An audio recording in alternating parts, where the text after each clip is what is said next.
we're going to talk about two things that are probably in your kitchen right now: salt and sugar.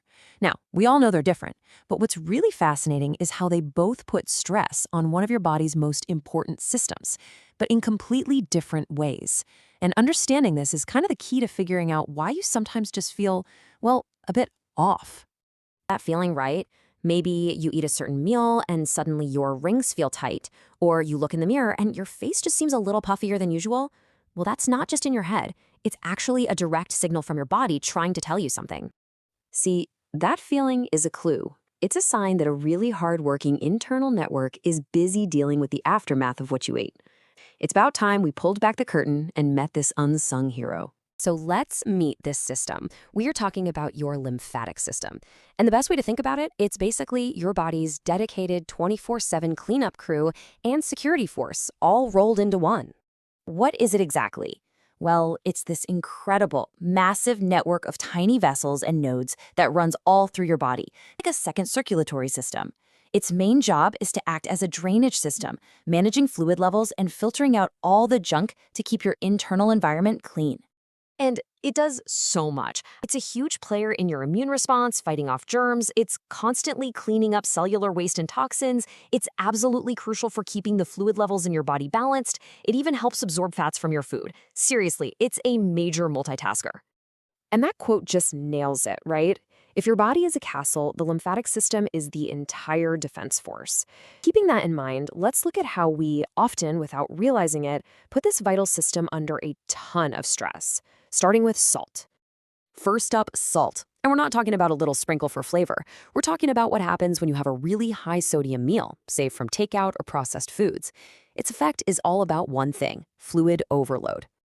So here's the chain reaction, and it's pretty simple. You eat a lot of salt, so the sodium level in your blood shoots up. Now, a basic rule in your body is that water always follows salt, so water from your cells rushes into your bloodstream to try and dilute that sodium. This makes your blood volume go way up, and that extra pressure literally pushes fluid out of your blood vessels into the surrounding tissues. And whose job is it to mop up all that extra fluid? You guessed it, the lymphatic system has to go into overdrive to drain it all away. And miss, this is exactly what that process feels like in your body. That puffiness in your face, the swollen ankles, those tight fingers, even that few extra pounds you see on the scale the next morning, that's literally the physical manifestation of all that extra fluid hanging out in your tissues, while your lymphatic system works like crazy to clear it. Here's the bottom line for salt. It creates a fluid burden. Think of it like a plumbing problem. It's a mechanical stress. You've basically flooded the system, and now the drainage crew has to work way, way harder to clear it out. All right, let's switch gears completely and talk about sugar, because sugar creates a totally different kind of problem. With salt, it was a fluid issue, a plumbing issue. With sugar, we're talking about a chemical issue. So with sugar, the story is all about your metabolism. You eat a lot of sugar, your blood glucose spikes, and your body pumps out insulin to handle it. Now, when this happens over and over again, it can cause something called oxidative stress. Think of it like metabolic rust.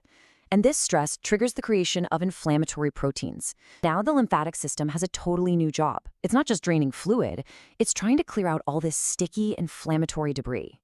And unlike the immediate puffiness you get from salt, this is a much quieter, more long-term problem. This constant, low-grade inflammation can really stress the delicate lining of your blood vessels, and over time, contribute to all sorts of chronic health issues.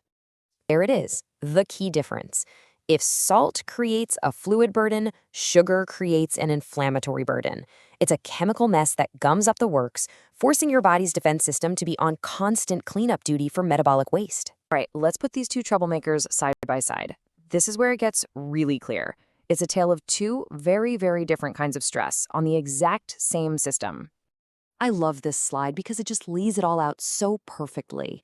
Look at that. On one side, you've got salt. Creating a fluid load, it's a mechanical plumbing problem. Your system has to work harder to drain excess water. On the other side, you've got sugar, creating an inflammatory load. It's a chemical, metabolic problem. Your system has to work harder to clear out inflammatory gunk. To put it simply, one is like a flood, the other is like a toxic spill. Both are bad, but they require totally different cleanup crews. After hearing all that, you might be thinking, what can I actually do about it? Well, the great news is that helping out your body's cleanup crew is actually pretty straightforward. It's all about creating flow.